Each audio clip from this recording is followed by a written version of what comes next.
سبيل الدموع سبيل مريح. Assalamualaikum warahmatullahi wabarakatuh. Kemudian hikmah yang ketiga, kalau mau mengajar ya harus belajar dulu, harus ngaji dulu. Assalamualaikum warahmatullahi wabarakatuh. Waalaikumsalam warahmatullahi ta'ala wabarakatuh. Izinkan kami mengajukan beberapa pertanyaan. Pertanyaan pertama, bagaimana kisah awal Anda terlibat dalam diskusi nasab ini, bahkan Anda sampai dilibatkan dalam diskusi atau debat di Kesultanan Banten? Bismillahirrahmanirrahim. Pada suatu malam ketika saya pribadi sedang enak-enak berdiskusi dengan teman-teman Kristen, sebagian orang Yahudi, karena aktivitas saya pribadi diskusi dengan lintas agama, dengan Kristen, Yahudi, ateis, dan lain sebagainya. Sama sekali tidak tersentuh untuk membahas ilmu nasab. Pada suatu malam ada sebagian teman Al-Fakir yang datang ke rumah, kemudian niat bersilaturahim. Setelah kita berbincang-bincang panjang, dia mengeluarkan statement. Sekarang para habaib sudah kalah. Tidak ada yang berani berdebat dengan si penuduh. Sontak saya kaget. Tentang masalah apa? Ya ini, Ustadz. Tentang masalah yang rame-rame nasab. Bahwa si penuduh sudah membuat sebuah karya ilmiah, sebuah kitab yang meragukan ketersambungan nasab para habaib kepada Rasulullah SAW. Yang pertama kali Al-Fakir pikirkan adalah, loh berarti guru-guru saya salah semua. Baik di Sidogiri ataupun yang lain. Berarti salah semua dong. Yang kedua, berarti Nahdlatul Ulama. Yang isinya banyak para kiai-kiai yang sangat mengagumi para sadaba alawi, seperti Kiai Haji Maimun Zubair, seperti Kiai Ahmad Nawawi bin Abdul Jalil, pengasuh Pondok Pesantren Sidogiri, seperti Kiai Abdul Alim bin Abdul Jalil, pengasuh Pondok Pesantren Sidogiri, atau Syekhona Khalil Bangkalan, Kiai Haji Hashim Asy'ari, atau kalau kita mau menggunakan para ulama Nusantara, Syekh Yasin bin Isa Al-Fadani, atau Syekh Muhammad Mahfud bin Abdul Mannan At-Termasi, atau kita banyak sekali yang mengakui para sadaba alawi. Syekh Nawawi Al-Bantani. Syekh Nawawi Al-Bantani ini orang yang alim, allamah. Salah satu kitab yang beliau tulis yang dipelajari seluruh pesantren adalah Nihayatuz Zain fi Irsyadil Mubtadi'in. Beliau mengakui sadaba alawi. Satu pikiran, berarti semua ulama salah dong. Ketika ada orang yang membuat sebuah tesis, karya membatalkan nasabah alawi. Karena curiga dan penasaran, saya minta kitab itu kepada sebagian teman Al-Fakir yang datang ke rumah. Adakah kitab PDF-nya atau Anda memiliki kitab? Lalu dia berikan, ini kitabnya. Berikan saya waktu 1 minggu untuk mempelajari kitab ini. Setelah 1 minggu, insya Allah Al-Fakir akan memberikan statement mengenai kitab tersebut. Ternyata setelah waktu 1 minggu berlalu, banyak Al-Fakir temukan kesalahan. Bahkan di halaman pertama ketika menarasikan di awal-awal, ketika si penuduh, si penulis buku itu menarasikan bahwa termasuk amar ma'ruf nahi mungkar adalah mengungkap, menggali nasab yang masih ikhtilat, yang masih campur, yang masih terjadi syubhat, maka di sanalah Al-Fakir yakin bahwa si penulis bukan sesuai dengan data ilmiah, tetapi sesuai dengan nafsu pribadi.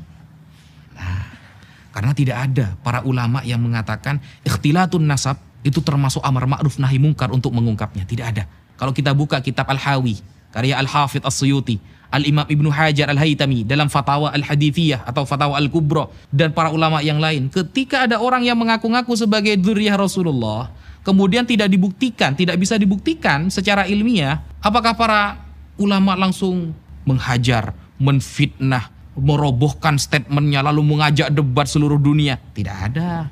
Yang seperti itu tidak ada. Para ulama sudah tawakuf. Kita secara ilmiah, antum bukan keturunan Rasulullah. Andaikan dia terus menarasikannya, maka nanti amir yang akan memberikan semacam tahdzir, semacam takzir kepada si pengaku. Ulama sudah diam, tawakuf. Dan itu kesepakatan para ulama. Semua para ulama, Al-Hafidh As-Suyuti kurang alim bagaimana ketika menerangkan tentang orang-orang yang mengaku sebagai keturunan Rasulullah. Imam Ibnu Hajar tidak bisa dibuktikan, maka masuk pada istilah apa? Masyhurun nasab. Kalau ada orang seumpama masyhur di kalangan umum sebagai nasab Rasulullah, nasabnya sambung kepada Rasulullah, tapi tidak diketahui secara syariat, secara mathabata syar'an, maka berarti nasabnya adalah masyhurun nasab wa majhul fi ilmin nasab. Nasabnya memang masyhur tapi belum diketahui. Tidak ada ulama yang mengatakan nasabnya masyhur tapi ini harus diteliti, harus dihujat, tidak ada. Tidak ada keterangan ulama seperti itu. Jadi istilah amar ma'ruf nahi mungkar dalam fikhtilatin nasab adalah kebohongan yang nyata dari si penulis. Sekian. Lalu Gus, apa sebetulnya pertanyaan pihak penuduh yang menjadi dasar dari tuduhan ini? Bismillahirrahmanirrahim. Pertanyaan pihak penuduh itu ada 12 pertanyaan yang mengerucut hanya kepada 2 poin. Yang pertama, tidak tertulis di abad ke-4, 5, 6, 7, 8, 9 bahwa Ubaidillah sebagai anak dari Ahmad al-Abah. Pertanyaan pertama. Yang kedua, tidak ada narasi bahwa Ahmad itu memiliki gelar al-muhajir yang hijrah bersama anaknya Abdullah atau Ubaidillah ke Hadramaut. Dari 12 pertanyaan mengerucut kepada 2 pertanyaan. Kalau kita ingin menjawab sebuah pertanyaan, maka kita harus tahu dulu apa yang dimaksud dengan pertanyaan tersebut dan tujuannya apa. Kalau tujuannya ingin mengetahui ilmu nasab, maka kita sampaikan tidak ada satupun ulama nasab di dunia dari dulu hingga sekarang, bahkan zamannya Al-Imam Al-Ubaidili dalam Tahdzibul Ansab sampai pada sekarang Sayyid Murtadha Az-Zabidi atau Al-Imam Ibnu Hajar Al-Haytami dalam Thabatnya yang mengharuskan ada kitab sezaman. Tidak akan kita temukan. Andaikan kitab itu ada, itu hanya menjadi syawahid, mutabi' kalau dalam ilmu hadis, pendukung. Tetapi kita harus mengetahui di dalam ilmu nasab ada 4 cara kaifiyatu itsbatin nasab. Ada 4 cara untuk menetapkan nasab. Apakah tertulis kitab sezaman? Tidak ada. Bahkan yang metodenya diambil oleh si penuduh dalam kitab Al-Muqibun Sayyid Mahdi Ar-Rajai, atau di dalam kitab Umdatut Talib Ibnu Inabah, atau At-Taqtaqi dalam kitab Al-Asili, atau Al-Muntaqilah At-Talibiyah, atau Tahdzibul Ansab lil Ubaidili, atau Sirru Silsilatil Alawiyah li Abi Nasr Al-Bukhari. Ada? Mana kitab sezaman? Tidak ada. Makanya di dalam kitab Sirru Silsilatil Alawiyah yang beliau Abu Nasr Al-Bukhari wafat di akhir abad ke-4, ketika ada seorang yang mengaku-ngaku sebagai zuriyah Rasulullah, ditanyakan, "A anta min Husaini, am min Hasani, am min Abbasi, am min Muhammadi?" Oke, kamu mengaku zuriyah Rasulullah. Kamu dari jalur mana? Husain, Hasan, Muhammadi, Muhammad Al-Hanafiyah. Karena Sayyidina Ali pernah menikah dengan selain Sayyidah Fatimah, punya anak namanya Muhammad bin Al-Hanafiyah. Atau Abbasi, dari Abbas. Kemudian seorang ini mengaku, "Ana min Husaini." Saya dari Husain. Akan ada pertanyaan lagi. Fa Husain falahu aulad. Husain memiliki beberapa anak. Kamu dari jalur mana? Ana Ali Zainal Abidin. Terus ditanyakan seperti itu. Sampai pada ayahnya nanti. Ketika dia bisa mengkonfirmasi dengan jelas, maka nasabnya tersambung kepada Rasulullah. Adakah ulama dulu kalau bertanya, kitab sezamannya mana? Adakah kitab sezaman? Kalau tidak ada, batal nasabnya? Tidak ada. Sampai Dajjal keluar 2 kali gak ada. Gitu. Sehingga pertanyaan seperti itu merupakan ijtihad murni dari si penuduh. Andaikan ada, itu menjadi syawahid, pendukung. Tapi kaifiyatu itsbatin nasab, cara penetapan nasab yang disampaikan oleh para ulama ada 4. 1. Ayyura khattun nasabah mautsukun bihi yu'rafu khattuhu wa yatahaqqaquhu. Ada tulisan ahli nasab yang mungkin mengkonfirmasi bahwa dia nasabnya sambung kepada Rasulullah. Selesai. Dan 4 ini kata para ulama adalah turuk, jamak dari torik, bukan syarat. Kalau syarat 1 hilang, hilang semua. Tapi kalau turuk, torik, 1 kena, maka kena semua. Nah, 1, tulisan ahli nasab. 2, ada bayyinah syar'iyah. 2 orang saksi yang faham nasab menetapkan nasabnya dia. Selesai. 3, pengakuan seorang ayah. 4, syuhrah wal istifadah. Manapun yang kena 1. Selesai sebenarnya saudara. 1, ada tulisan ahli nasab. Sayyid Murtadha Az-Zabidi ahli nasab. Imam Ibnu Hajar Al-Haytami disebutkan dalam Tabaqatun Nasabin. Ibnu Zaid mengatakan Ibnu Hajar ahli nasab. Karena nasab ini kan ada yang menyangsikan bahwa Ibnu Hajar itu bukan ahli nasab. Buktinya tidak punya kitab nasab. Apakah ahli nasab harus punya kitab nasab? Kalau ahli nasab harus punya kitab nasab, maka banyak ahli nasab yang dibatalkan juga. Bukan nasabnya orang lain juga nanti yang dibatalkan. Bahkan ahli nasabnya juga dibatalkan. Karena tidak ada syarat ahli nasab itu harus punya kitab nasab. Imam Ibnu Hajar itu orang al-faqih. Sedangkan nasab nubdatun min ilmil fiqh. Imam Ibnu Hajar ahli fikih, sedangkan nasab cuma satu cuil dari ilmu fikih. Jadi wajar ketika beliau dikatakan beliau adalah ahli nasab. Nah, sehingga banyak para ulama nasab ini, nasabah ini yang mengakui kepada Sadah Ba'alawi. Bahkan Syekh Yusuf An-Nabhani mengatakan wa qad ajma'atil ummah. Sudah sepakat umat bahwa Sadah Ba'alawi adalah keturunan Rasulullah Sallallahu Alaihi Wasallam. Makanya saya selalu menarasikan, sebutkan satu saja ulama Ahlu Sunnah wal Jamaah yang terkemuka, yang kitabnya dikaji oleh orang seluruh dunia, yang membatalkan nasab Ba'alawi. Saya tunggu sampai Dajjal keluar 2 kali, tidak akan ada. Karena kalau saya bilang saya tunggu sampai ulang tahun, saya sudah ulang tahun kemarin 29 Juni, sudah selesai. Mungkin ya itu.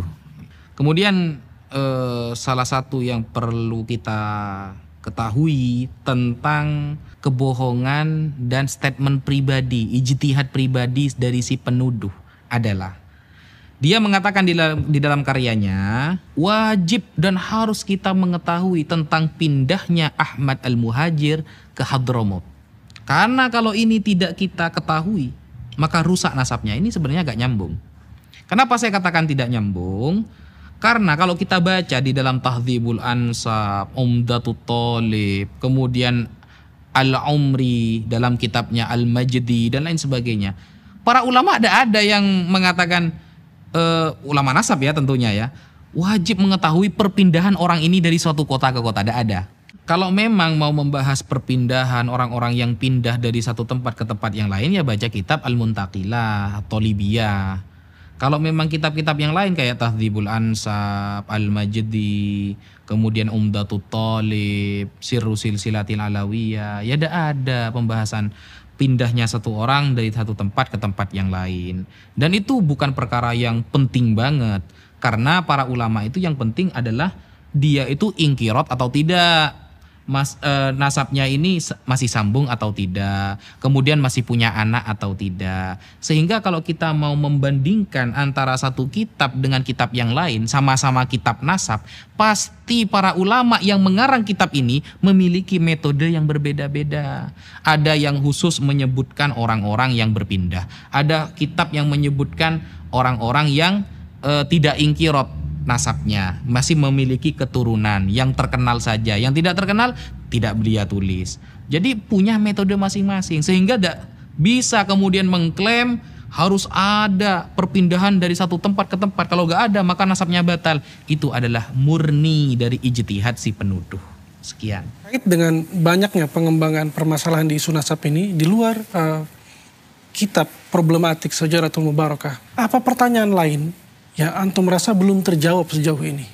Bismillahirrahmanirrahim. Salah satu pertanyaan umum yang tidak ada jawabannya adalah, sebutkan satu saja ulama Ahlus Sunnah wal Jamaah yang masyhur, yang terkenal alamah, yang mungkin karyanya dikaji orang sedunia, yang menafikan, membatalkan nasab para habaib, para sadah alawi. Satu saja. Kalau ada satu ulama Ahlus Sunnah yang membatalkan atau menafikan, itu akan menjadi referensi kuat bagi si penuduh. Ternyata sampai detik ini tidak disebutkan satupun ulama Ahlus Sunnah baik dulu maupun sekarang yang membatalkan, menafikan atau mengoreksi atau mengkritik para sadah Ba'alawi. Tidak ada. Nasab para sadah Ba'alawi. Yang pertama. Yang kedua, sebutkan satu saja ulama yang cara mengkritik nasabnya seperti yang dilakukan oleh si penuduh, dengan tajassus, tangkib atau qadah sampai taraf mencaci. Karena Rasulullah SAW bersabda, ada dua perkara yang dapat menyebabkan kafir. Yang pertama adalah at-ta'an fin nasab. Ketika si penuduh mengatakan dalam karyanya bahwa ikhtilatun nasab, tercampurnya nasab ini membuka atau menggali nasab yang masih syubhat termasuk amar ma'ruf nahi mungkar, maka sejatinya dia bukan sedang melakukan nahi mungkar ataupun amar ma'ruf, tapi dia sedang menuju kekafiran. Kenapa? Al-Imam Al-Munawi dalam Faidul Qadir mengatakan, termasuk at-ta'an fin nasab adalah binahwil qadah fi nasabiman qad thabata syar'an. Jadi termasuk ta'an fin nasab adalah Orang yang mencaci, mengkritik, tajassus, bisa dilihat juga di dalam kitab Raudhatul Talibin Al-Imam Al-Nawawi, bahwa tajassus, tangkib, dan lain sebagainya, menggali-gali, mencari kesalahan, dan mengkritik habis-habisan. Itu Imam Munawi menyebutkan itu juga termasuk menyebabkan kekafiran si penuduh. Karena tidak ada satupun ulama ahlu sunnah yang cara mengeritik dan menggali nasab seperti yang dilakukan si penuduh. Tidak akan pernah ketemu. Gus Wafi, memang terdapat beberapa, bahkan banyak ulama terdahulu yang juga ahli nasab yang mengakui dan mengisbat nasab Ba'alawi. Tapi bukankah mereka juga mungkin salah, Gus? Bukankah mereka mungkin mencatat tanpa referensi? Bismillahirrahmanirrahim. Bagaimana ketika ada pertanyaan, mungkin saja ulama dulu salah, tidak mencatat. Sekarang jika kita membaca kitab-kitab nasab seperti Al-Ubaidi di dalam Tahdzibul Ansab, di muqaddimah saja sudah diakui oleh mentakiknya bahwa kitab ini la yastaqsi asma'al aulad kafatan. Tidak bisa memang kita menyebutkan semua nama anak. Tidak ada kitab nasab satu yang syamil, yang kafah, yang kamil. Semua saling yufassiru wa yukammilu ba'duha ba'dah. Saling melengkapi satu dengan yang lain. Sehingga ada istilah yang terupdate, yang terbaik. Al-Quran saja antara nasikh dan mansukh pasti dipilih yang an-nasikh. Atau fikih saja kita tidak akan berpendapat qala Syafi'i, tapi sering kita katakan qala Ibnu Hajar Al-Haytami, qala An-Nawawi fil Majmu', qala Rafi'i, dan lain sebagainya. Kenapa? Bukan kita tidak percaya kepada Imam Syafi'i, tapi ulama sekarang justru lebih paham apa yang dikatakan oleh Imam Syafi'i. Contoh, Imam Nawawi pernah mengatakan, dan ini sangat masyhur, bahwa bacaan Quran kepada mayit itu tidak sampai. Thawabu qiraatil Quran la yasilu thawabuhu ilal mayyit. Jadi bacaan Al-Quran itu tidak akan sampai pahalanya kepada mayit. Itu perkataan Imam Syafi'i yang masyhur yang dikutip oleh Imam Nawawi. Lalu kita buka sekarang di dalam kitab Ar-Risalah, kitab-kitab karya Imam Syafi'i, ada nggak perkataan itu? Tidak ada. Apakah kita berani mengatakan Imam Nawawi bohong? Kan tidak seperti itu konsep dalam Islam.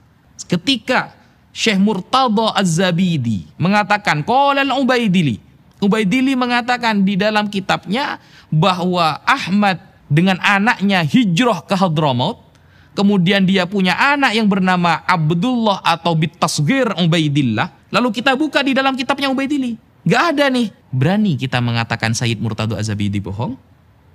Kalau seperti itu berarti Imam Nawawi juga bohong. Apakah kita mau memberikan contoh yang lain? Banyak seperti itu.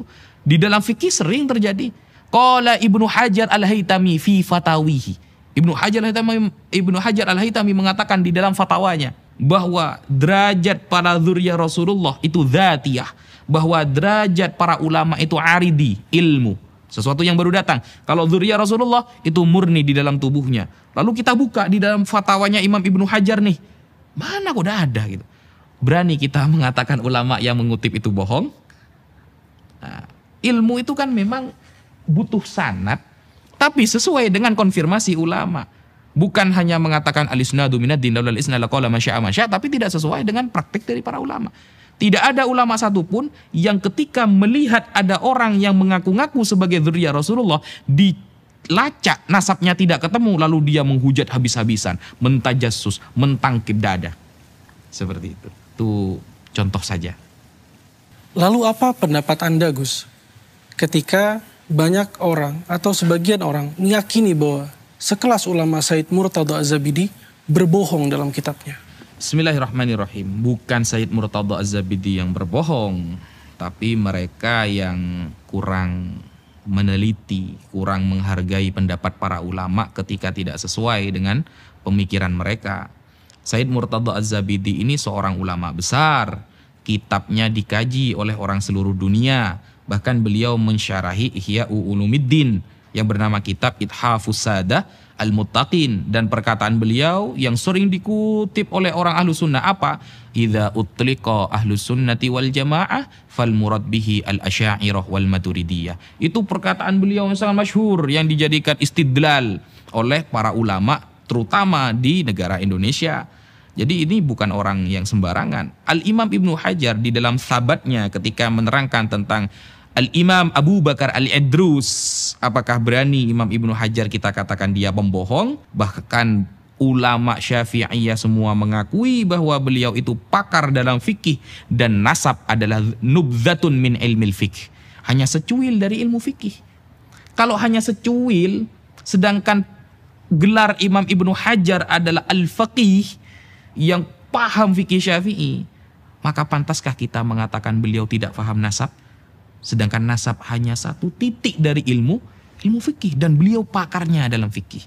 Sehingga beliau dengan tegas dalam kitabnya As-Sabat mengatakan Al-Imam Abu Bakar As-Sayyid, kalau boleh saya tambahkan Al-Habib Al-Idrus. Al-Idrus bukan marga Ahmad Khan atau marga dari Wali Songo mungkin, bukan, tapi jelas Sadah Ba'alawi Al-Idrus, seperti itu.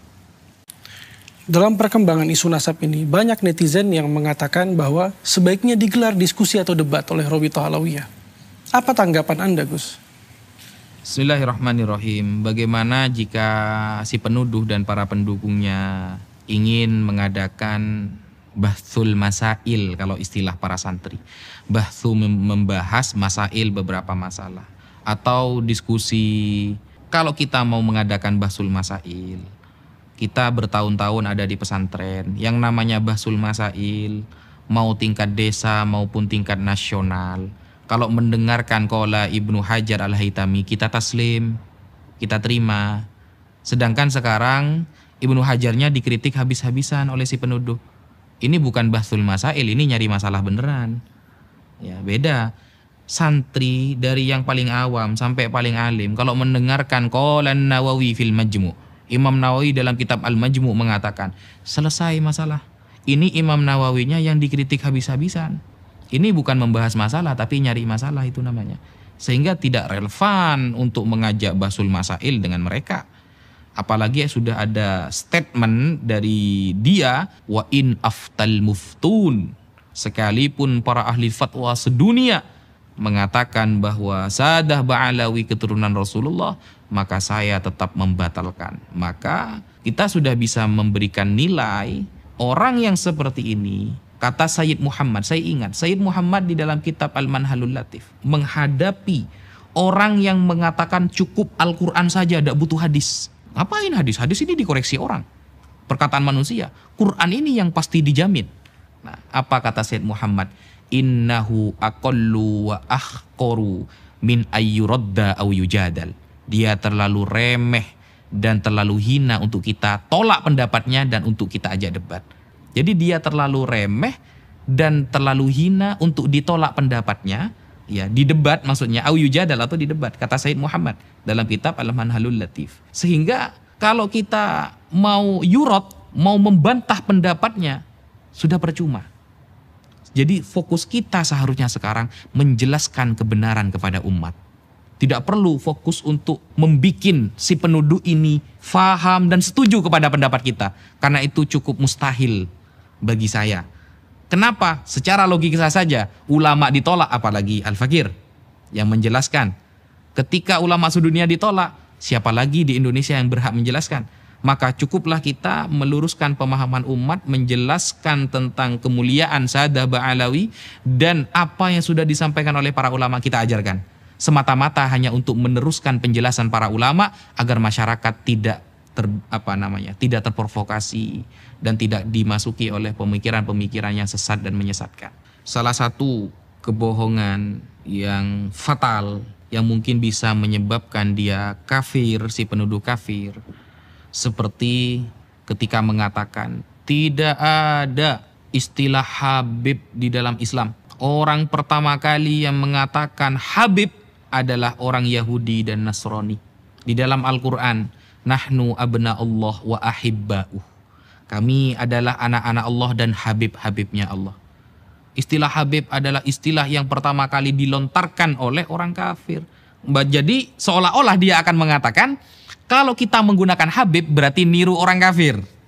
Man tasyabbaha biqaumin fahuwa minhum. Arahnya kan ke sana nantinya itu. Nah, kalau seperti itu, berarti sahabat Abdullah bin Abbas juga kafir.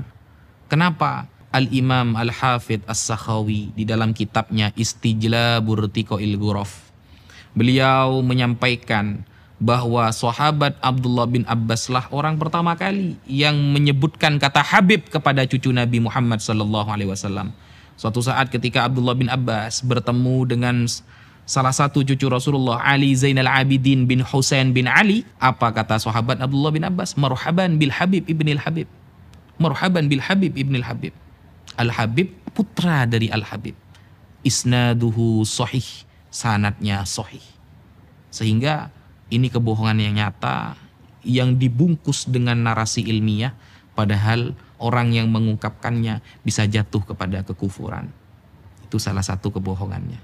Atau kebohongan yang lain ketika mengatakan bahwa para habaib datang dibawa oleh Belanda, atau ketika menarasikan ketika berperang Anda ada di mana? Oh, ternyata Anda itu berkolaborasi dengan orang Belanda. Pantes. Berarti Anda ini datang oleh Belanda, mendukung dan memberikan bantuan penuh kepada orang-orang Belanda. Nah, ini kebohongan yang nyata dan fatal untuk meyakininya. Kenapa? Pada tahun 1825 sampai 1830 Masehi, ketika perang besar melawan Belanda di tanah Jawa yang dipimpin oleh Pangeran Diponegoro, saat itu siapa habaib yang ada di barisan terdepan mewakili beliau, menjadi panglima beliau, yaitu Al-Habib As-Sayyid Hasan Munadi bin Alwi Ba'abud. Beliau tercatat, termaktub, dan terkonsumsi oleh masyarakat sejarah tersebut. Ba'abud ini bukan gelar yang lain, tapi gelar dari Sadah Ba'alawi. Atau ketika perang di Palembang, sehingga Palembang tumbang waktu melawan Belanda, siapa yang ada di depan yang membantu Sultan Badaruddin sebagai Sultan Palembang ketika itu? Al-Habib Muhammad Umar As-Segaf. Dan yang akhirnya beliau, Umar bin Muhammad As-Segaf ini akhirnya menjadi mantu beliau. Dan ketika kerajaan Palembang tumbang saat itu, beliau dan Sultan Badaruddin dibuang oleh Belanda ke Ternate sampai wafat di sana. Apakah itu namanya mendukung Belanda? Sehingga sejarah-sejarah seperti itu perlu untuk kita ungkapkan, sehingga kita bisa lebih melihat, melek akidah, melek sejarah, dan melek Ahlus Sunnah wal Jamaah. Kemudian ada narasi dari si penuduh ketika sudah mulai ada di pojok dan tidak bisa menjawab semua statement yang kita ajukan, lari kepada tes DNA. Tes DNA ini kalau kita bahasa Arabkan namanya Al-Basmah Al-Wirathiyah. Itu tes DNA yang dapat diambil manfaatnya dalam beberapa hal saja. Contoh seperti masalah lakit, anak yang hilang hasil nemu ya, mungkin nanti gennya dilihat dari mana. Tapi kalau untuk itsbatun nasab, sebutkan satu saja ulama Ahlus Sunnah wal Jamaah yang ada di dunia ini yang mengatakan tes DNA bisa untuk itsbatun nasab. Kalau kita dikatakan, oh kamu tidak mau sama teknologi. Teknologi, kita lihat dulu teknologi ini. Kalau ini masuk kepada kajian fikih, maka tidak boleh menggunakan teknologi apapun sesuai perspektif pribadi. Tapi harus konfirmasi dari para ulama fikih. Harus validasi dari para ulama fikih. Jangankan tes DNA yang kita pegang setiap hari, HP. HP ini dibahas oleh para ulama fikih. Ketika arahnya kepada kebaikan menjadi pahala, maka ketika arahnya kepada mudarat maka menjadi dosa. Jadi apapun yang konsepnya menyentuh kepada ilmu fikih, apapun yang perkara itu menyentuh kepada ilmu fikih, kita punya rujukan, namanya ulama fikih. Ulama fikih yang sekarang, yang kontemporer seperti Syekh Wahbah Az-Zuhaili dan lain sebagainya, itu kita bisa jadikan rujukan. Ternyata juga pernah dibahas pada tahun 2010 di Mekah. Kongres Fikih Islam yang datang gak sedikit, ulama banyak. Dan saat itu dunia sudah penuh dengan teknologi, sudah banyak era globalisasi. Ketika itu sudah ada handphone, sudah ada laptop dan lain sebagainya.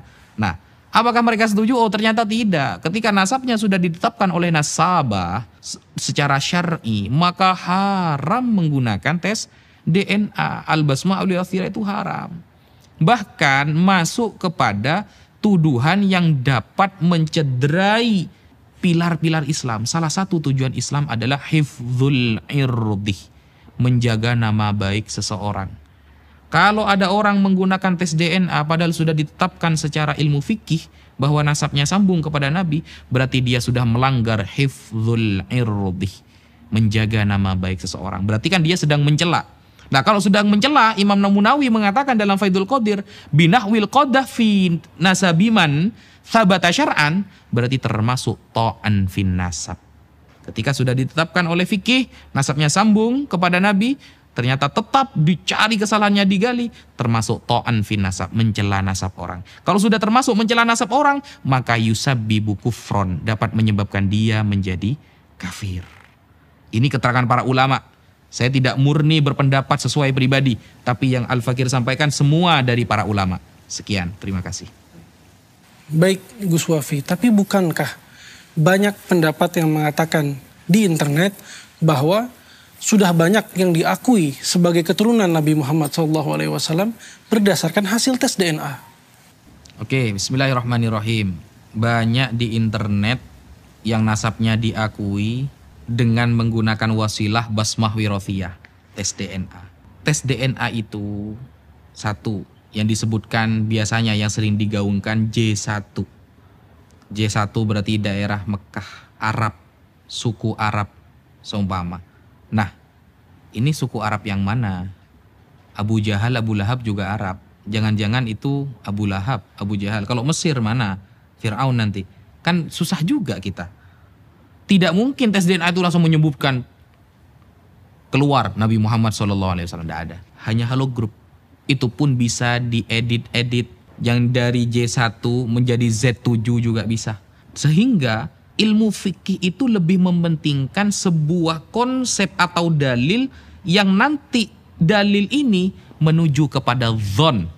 Selagi dalil ini tidak menuju kepada dhon, masih waham, prasangka kecil yang tidak kuat, atau syak 50-50, maka fikih tidak akan pernah mengambil sebuah ilmu tersebut. Meskipun teknologinya canggih, tapi tidak bisa yartaki ila dhon, ya, menguatkan kita kepada dhon ini adalah keyakinan 80-90%. Jadi syarat alat elektronik atau teknologi itu masuk dan disahkan oleh para ulama fikih bisa menyampaikan kepada dhon. 80-90% keyakinan bahwa itu benar. Sedangkan tes DNA, jangankan 80%, 50-50 saja masih diperselisihkan.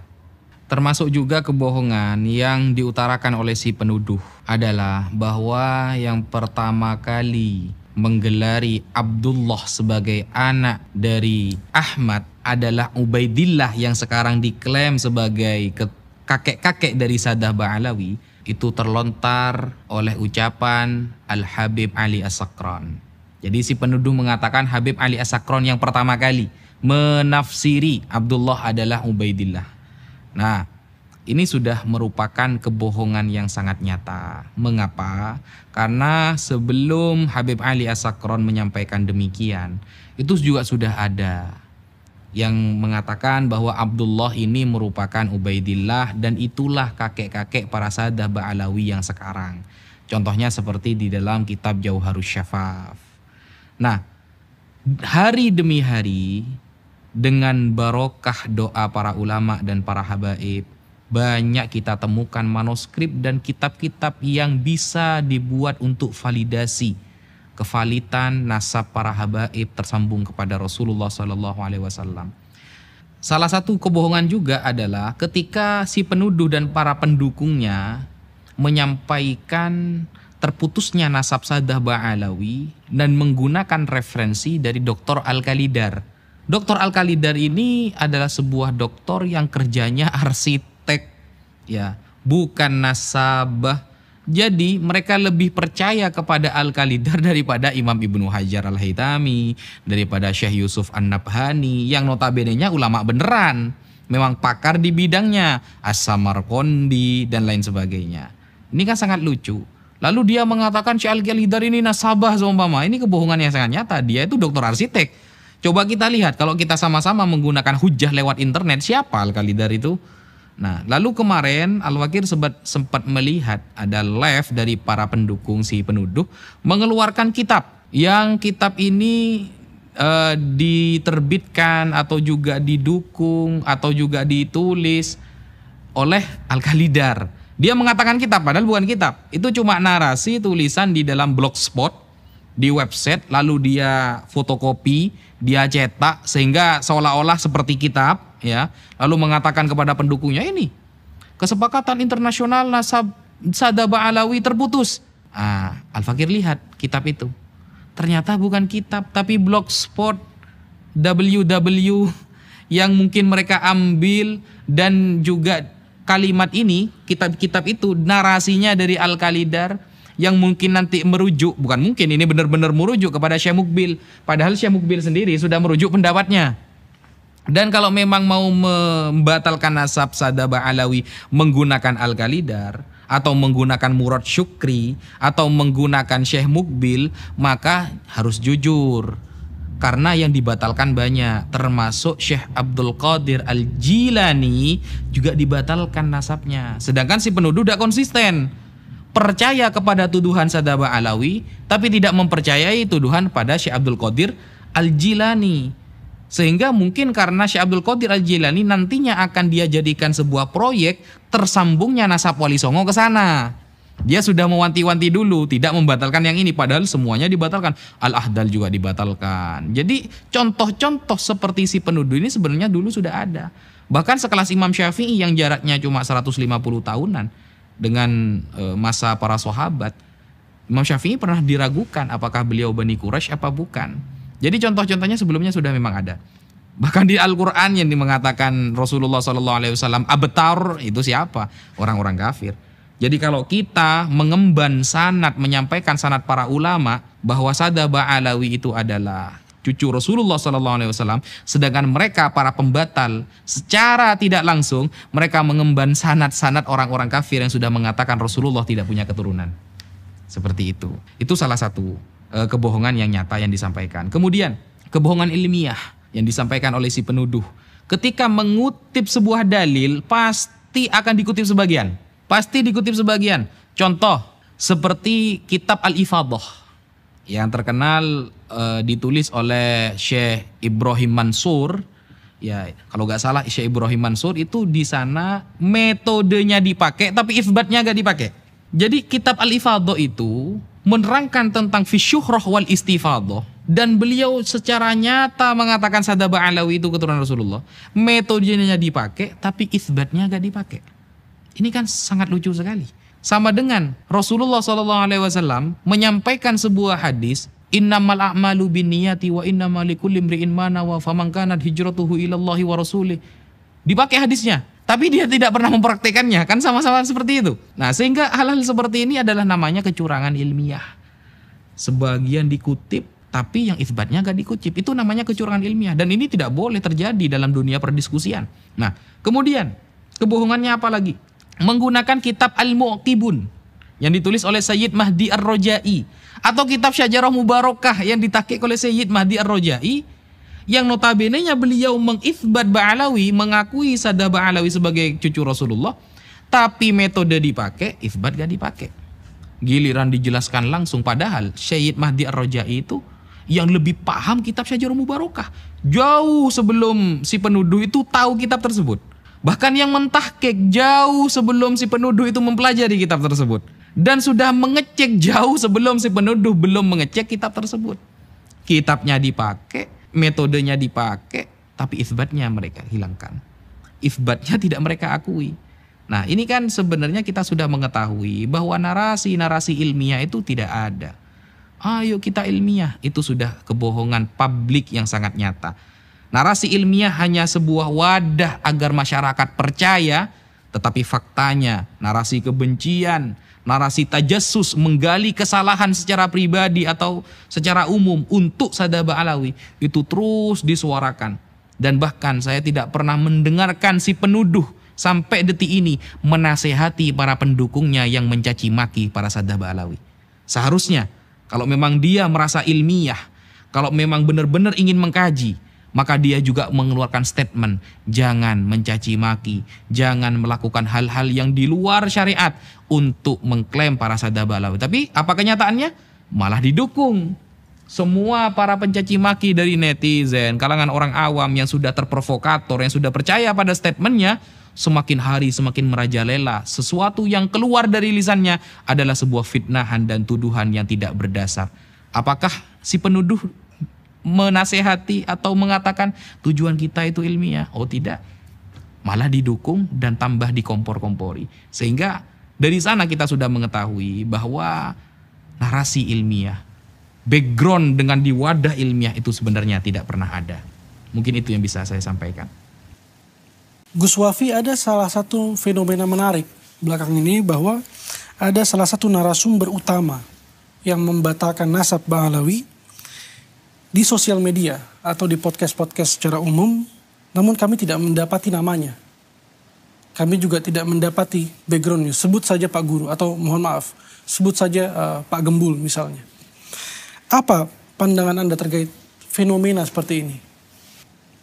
Oke, Pak Gembul ini salah satu orang yang pernah Al-Fakir bantah statementnya sekitar 1 atau 2 tahun yang lalu.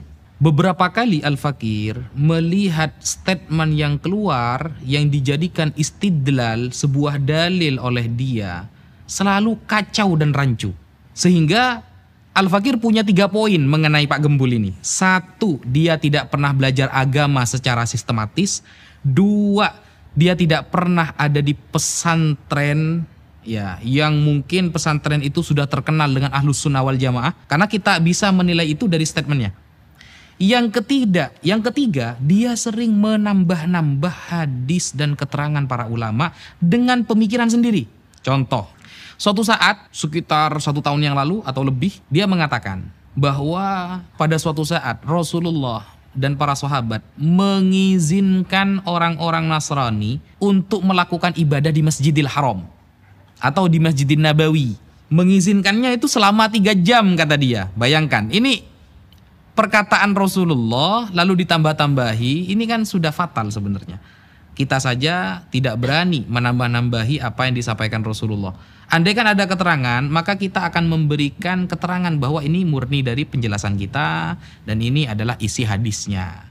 Padahal dia ingin menerangkan kepada umat bahwa tidak usahlah kita terlalu fanatik buta kepada Islam. Kita toleransinya itu ya dahulukan. Buktinya Rasulullah saja mengizinkan orang-orang Nasrani sholat di Masjid Nabawi kok selama 3 jam kata dia. Hadis yang dia pakai itu hadis mungkote. Hadis mungkote yang mu'dol. Hadis mu'dol ini 2 perawinya hilang sekaligus atau berurut, sehingga tidak bisa la yuhtajju bihi, tidak bisa dijadikan hujah. Dan dia berhujah dengan ini. Dan tidak ada satupun ulama Ahlus Sunnah yang terkenal menggunakan hadis ini sebagai hujah pembolehan ibadah di masjid. Ibadah di masjid, bukan masuk masjid. Kalau masuk masjid, kita baca kitab-kitab lintas mazhab, ulama berbeda pendapat. Ada yang melarang secara mutlak, ada yang memperbolehkan. Tapi kalau ibadah di masjid, orang kafir yang ritualnya adalah mensyirikkan Allah, maka para ulama tidak membolehkan. Ini kan sudah ngawur. Berarti dia tidak pernah belajar kitab hadis, tidak pernah belajar ilmu hadis. Kemudian tentang nasab, dia mengatakan begini, Sayyidah Fatimah tidak memiliki privilege, kata dia, tidak memiliki keutamaan yang dihususkan, sehingga Rasulullah mengatakan lau kanat binti Fatimah saraqat laqata'tu yadaha. Andaikan Fatimah yang mencuri, aku akan memotong sendiri tangannya. Ini menunjukkan bahwa Fatimah saja tidak punya kemuliaan. Biasa-biasa saja, sesuai standar saja. Apalagi yang nasabnya jauh di bawah Fatimah seperti kalangan para habaib. Nah itu dia menyampaikan seperti itu. Dia lupa, kayaknya dia tidak pernah khatam membaca Al-Quran. Padahal ahlul kisah itu jelas tertulis di dalam Al-Quran. Allah Subhanahu wa taala berfirman, "Innama yuridullahu liyudhhiba 'ankumur rijsa ahlal baiti wa yutahhirakum tathira." Kita buka di dalam kitab tafsir Ibnu Katsir Ad-Dimashqi, tafsir Al-Qurtubi, tafsir Ad-Durrul Mansur fit Tafsir bil Ma'thur Al-Imam As-Suyuti, atau tafsir yang lain. Maka di sana maksudnya adalah Ali, Husain, Hasan dan Fatimah. Menunjukkan berarti beliau memiliki kekhususan. Dan dia tidak pernah belajar fikih juga, sehingga dia tidak tahu bahwa antara keutamaan dengan larangan itu beda bab. Kalau melanggar syariat, siapapun akan dihukum secara sama. Siapapun. Bahkan Sayyidina Umar bin Al-Khattab punya anak namanya Abdurrahman Al-Ausad. Abdurrahman Al-Ausad suatu saat berzina. Siapa yang menghukumnya? Langsung ayahnya sendiri, yaitu Sayyidina Umar bin Al-Khattab. Dihadapkan di depan masyarakat, dicambuk 100 kali.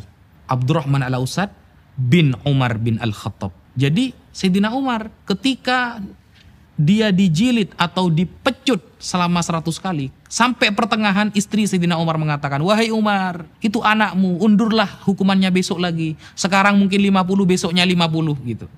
Apa kata Sayyidina Umar? "Saya tidak akan mengundur hukumannya sebagaimana dia tidak mengundur maksiatnya," kata Sayyidina Umar bin Khattab. Tegas memang dalam hal syariat, tapi dalam hal keutamaan itu beda bab. Dalam hal keutamaan ini adalah beda bab. Keutamaan seseorang itu sudah disampaikan oleh Rasulullah. Jangankan Sayyidah Fatimah, orang yang ikut perang Badar saja Rasulullah menjamin masuk surga. La yadkhulan nar ahadun man syahida badran wal Hudaybiyah. Tidak akan menyentuh neraka orang yang pernah ikut perang Badar dan perang Hudaybiyah. Atau keutamaan orang-orang para sahabat yang bai'atur ridwan tahta syajarah, di bawah pohon, disebutkan dalam Al-Quran. Bahkan Al-Quran sendiri mengatakan, kuntum khairu ummatin ukhrijat linnas ta'muruna bil ma'ruf wa tanhauna 'anil munkar. Siapa kuntum di sana? Khitabnya pertama kali kepada para sahabat. Atau ketika mengatakan la takhaf wa la tahzan innallaha ma'ana. Siapa khitabnya di sana? Sayyidina Abu Bakrin Siddiq radhiyallahu an. Atau ketika masalah hijab, siapa khitabnya yang disetujui oleh Allah mengenai menutupi aurat dan menutupi wajah istri Rasulullah? Sayyidina Umar bin Khattab. Atau yang usul kepada Rasulullah di dalam Al-Quran disetujui oleh Allah sehingga menjadi makom Ibrahim musalla. Siapa? Sayyidina Umar bin Khattab. Sampai Rasulullah mengatakan, innallaha ja'alal haqqa ala lisani Umar wa qalbih. Allah menjadikan kebenaran melalui lisan Umar dan hatinya. Itu keutamaan. Apalagi Sayyidah Fatimah yang putrinya sendiri. Sayyidina Umar yang dulu awalnya mau membunuh Rasulullah, Rasulullah mendoakan Allahumma a'izzal Islam bi ahabbir rajulaini hadzaini, antara Abu Jahal dan Umar bin Al-Khattab. Ternyata Umar mendapatkan keutamaan yang sangat luar biasa setelah masuk Islam. Apalagi anaknya Sayyidah Fatimah. Sehingga saya menilai Pak Gembul ini memang gak pernah belajar agama secara sistematis, gak pernah belajar di pesantren. Sehingga yang dia tahu langsung dia sampaikan. Gampangannya saya mengatakan beliau adalah konten kreator. Kemudian lagi Pak Gembul mengatakan hanya di Indonesia habaib itu dicium tangannya, dicium kakinya. Kalau kita kembali ke Turki, negara Afrika, tidak ada yang mendapatkan VIP seperti itu. Ini cuma Indonesia yang isinya banyak para habaib sehingga diatur secara sistematis agar dilakukan hal seperti itu. Nah, ini kan menunjukkan dia ini tidak pernah membaca kitab-kitab para ulama. Dan istidlal kepada negara ini tidak pernah ada di Islam. Coba contoh negara ini, negara itu, bukan seperti itu. Istidlal, menyampaikan sebuah dalil ini rujukannya para ulama. Makanya Al-Quran mengatakan fas'alu ahla dzikri in kuntum la ta'lamun. Bertanyalah ke ulama kalau kamu gak tahu. Innama yakhsyallahu min ibadi al-ulama. Yang takut sama Allah itu adalah ulama. Meskipun ulama dibagi menjadi dua. Ada ulama dunia, ada ulama akhirah. Nah, kalau para ulama sekelas Al-Imam Ibnu Hajar Al-Haytami sangat menghormati para habaib, bahkan berguru. Bahkan di dalam kitab Ithafus Sadah Al-Muttaqin, Syarah Ihya Ulumuddin, yang ditulis oleh Sayyid Murtada Az-Zabidi, sanad hadisnya itu sambung kepada seorang Sadah Ba'alawi. Nah, apakah itu sistematis sehingga kita menghormati dengan berlebihan? Oh tidak. Kalau dia memang pernah membaca sejarah Islam, Imam Muslim ketika bertemu dengan Imam Al-Bukhari, bayangkan, ini bukan keturunan Rasulullah. Imam Muslim ketika bertemu dengan Imam Al-Bukhari di Mekah, ketika itu tawaf. Pengarang kitab Sahih Muslim dan Sahih Bukhari. Sahih Bukhari kitab tersoheh setelah Al-Quran. Ya, itu narasi para ulama yang sudah masyhur di kalangan kita. Ketika bertemu Imam Muslim langsung datang mendekati Imam Bukhari dan mengatakan, da'ni hatta uqabbila rijlak. Biarkan saya mencium kakimu, ya ustadzal ustadzin. Wahai ustadznya para ustadz. Apakah Imam Bukhari mengatakan udah boleh syirik, udah boleh ini? Tidak seperti itu. Mau adu hadis dengan beliau yang mengarang kitab Sahih Bukhari, mau adu hadis dengan beliau yang mengarang kitab Sahih Muslim, kita siapa? Bahkan kita Arba'in Nawawi aja dah hafal. Apakah ada ulama yang lalu mengkritik Imam Muslim mencium kaki Imam Bukhari? Oh, Imam Muslim ini melakukan kesalahan, terlalu menghormati. Siapa kita? Itu adalah Ustadz al-Ustadzin, gurunya para guru. Kalau Imam Bukhari saja disebut Ustadz al-Ustadzin, Imam Muslim yang muridnya bagi kita itu juga khairu Ustadzil Ustadzin. Sebaik-baiknya ustadznya para ustadz. Kenapa? Sebab beliau kita tahu hadis Rasulullah. Sebab beliau kita tahu sanad hadis Rasulullah. Dan sebab beliau kita bisa mendapatkan berkah dari ungkapan-ungkapan dan fi'lu Rasulullah sallallahu alaihi wasallam. Jadi saya kira Pak Gempul ini kurang banyak baca, kurang banyak belajar. Mungkin dia baru menemukan sebuah statement yang dia baca dan masuk akal bagi dia, lalu dibuatlah video tanpa ditashih, tanpa disodorkan dulu kepada para ahli sebelum membuat video. Seperti itu. Dan apakah dia bisa dijadikan rujukan dalam masalah nasab? Jangankan masalah nasab, dalam masalah sholat saja dia tidak bisa dijadikan rujukan. Wudhu, hukum mandi, tayamum, dan hukum yang berkaitan dengan fikih yang enteng lah. Tidak bisa, apalagi masalah nasab. Yang sama sekali dia tidak pernah punya guru nasab. Apalagi dia mengatakan, katanya Islam ini agama sanad. Baraya, saya ingin sebutkan satu ulama saja lalu tanyakan sanad kepada dia. Saya yakin dia tidak akan bisa. Oh ya, kalau seperti itu, mari kita duduk di suatu tempat, kita diskusi, kita sampaikan pemahaman Islam secara komprehensif, kita bicara ilmiah. Jangan hanya menyampaikan sebuah statement, melontarkan sebuah pendapat, hilang. Giliran dulu ketika Al-Fakir membuat video, ingin mengajak berdiskusi, tidak ada tanggapan. Kan lucu, mengeluarkan statement tapi tidak bisa mempertanggungjawabkan statementnya. Kalau memang dirasa memiliki keahlian dalam memahami Islam, mari kita duduk, kita bicara nasab, monggo. Kita bicara sanad, monggo. Kita bicara sejarah, mari. Mungkin seperti itu yang bisa Al-Fakir sampaikan. Gus Wafi sebagai penutup, apa hikmah dari perkembangan seluruh dinamika isu nasab ini yang antum lihat baik bagi umat Islam secara umum maupun bagi Alawiyin? Bismillahirrahmanirrahim. Ada 3 hikmah yang Al-Fakir ambil dari ramainya tentang isu nasab Saddah Baraba Alawi. Jadi para Saddah Alawi yang pertama, kalau dulu Al-Fakir meyakini Saddah Alawi sebagai keturunan Rasulullah masih syakkan, dhannan, tapi sekarang tahqiqon, benar-benar yakin.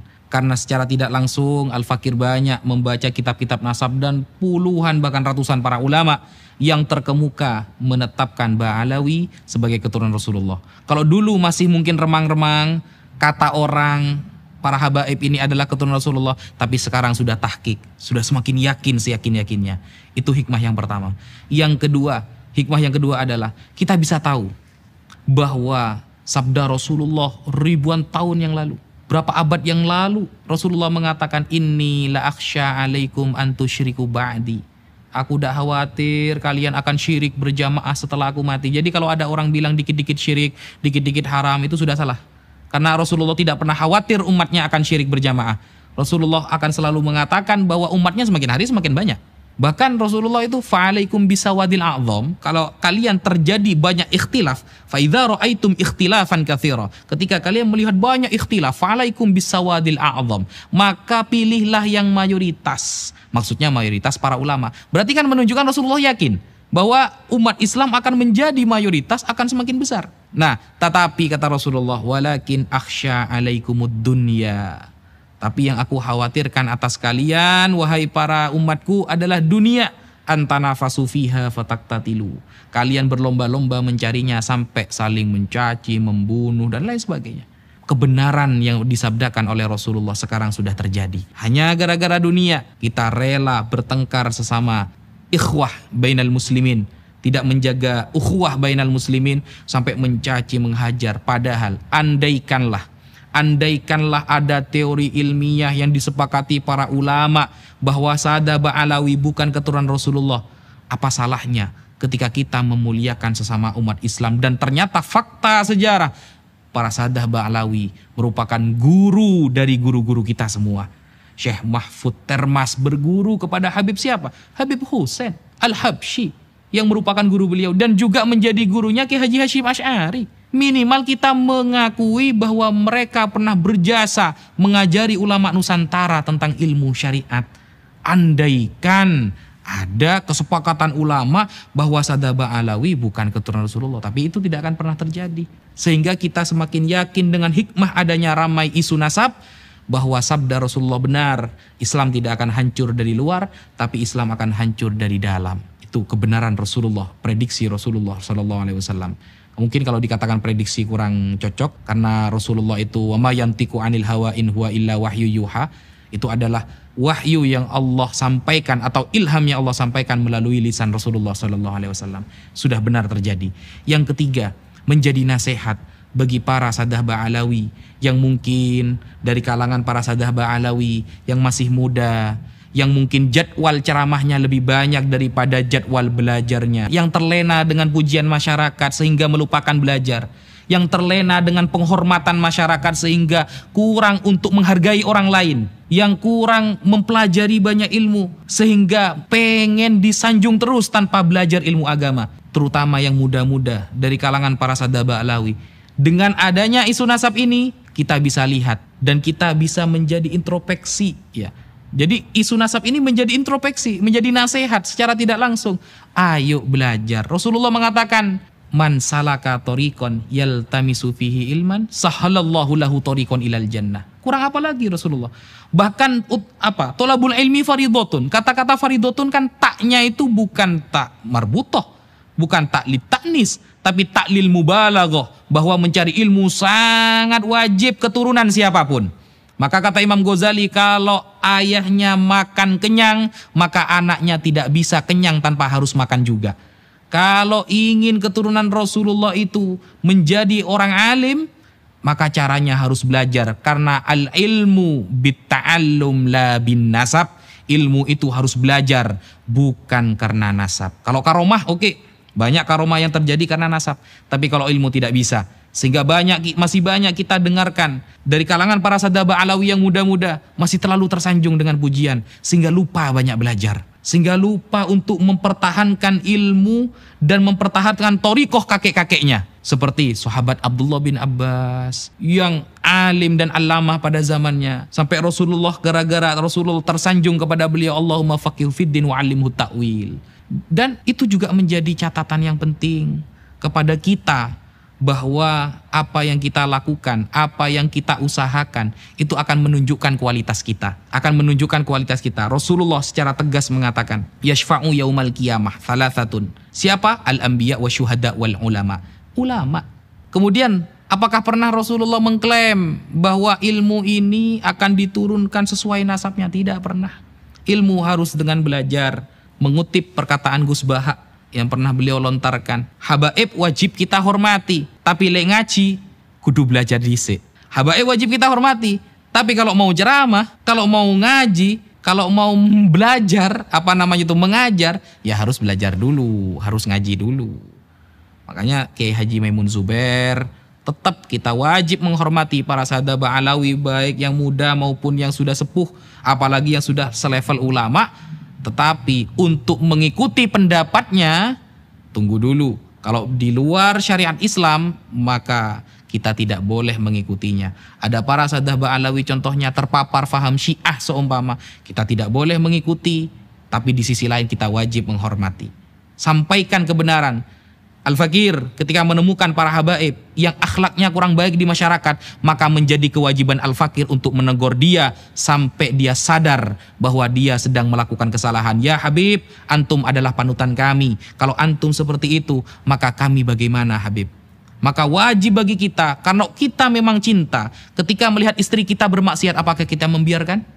Kita melihat istri kita bermaksiat, anak kita bermaksiat, lalu kita mengatakan, sudahlah itu anak saya, bagaimanapun itu anak saya. Itu tidak bisa, itu bukan cinta. Rasulullah bersabda, hubbuka li syai'i yu'mi wa yusim. Cintamu kepada sesuatu dapat membutakan dan membuat kamu tuli. Kalau kamu memang cinta, maka seharusnya kamu menegur, karena kamu pasti ingin orang yang dicintai dalam keadaan suci, dan dalam keadaan tetap dihormati. Kalau kepada habaib yang muda, yang mungkin masih baru belajar, baru mondok di pondok pesantren, kita wajib menghormati. Tetapi kita tidak boleh mengikuti apa yang beliau sampaikan ketika keluar dari syariat. Dan bahkan kita wajib untuk menasehatinya ketika dia ada dalam jalan yang salah. Apalagi kepada para sadah ba'alawi, kepada semua keturunan Rasulullah yang sudah selevel ustadz, sudah selevel para ulama, atau bahkan selevel ahli nasab, kemudian selevel ulama internasional yang juga menjadi gurunya para guru, maka jauh kita harus menghormatinya 2 kali lipat daripada para ulama yang bukan dari keturunan Rasulullah SAW. Dan tidak ada perbedaan dalam hal ini di kalangan para ulama. Ketika sudah dzatiyah, di dalam dirinya sudah mengandung darah Rasulullah, keturunan Rasulullah, dan ada ilmu di dalam dirinya yang merupakan aridi, sesuatu yang baru datang, ilmu ada, kemudian darah sudah ada, maka itu menjadi kesempurnaan yang sangat nyata. Kalau kata para ulama seperti Al-Imam Ibnu Hajar, faqat tahakkuk, maka sungguh tahqiq, dan inilah yang benar-benar harus kita jadikan panutan. Terakhir, yang disampaikan oleh Al-Fakir ingin memberitahukan pesan yang pernah disampaikan oleh sahabat Abdullah bin Mas'ud. Ada dari kalangan pendukung, si penuduh itu ditanya oleh masyarakat, kamu pilih mana, Kiai A atau Kiai B?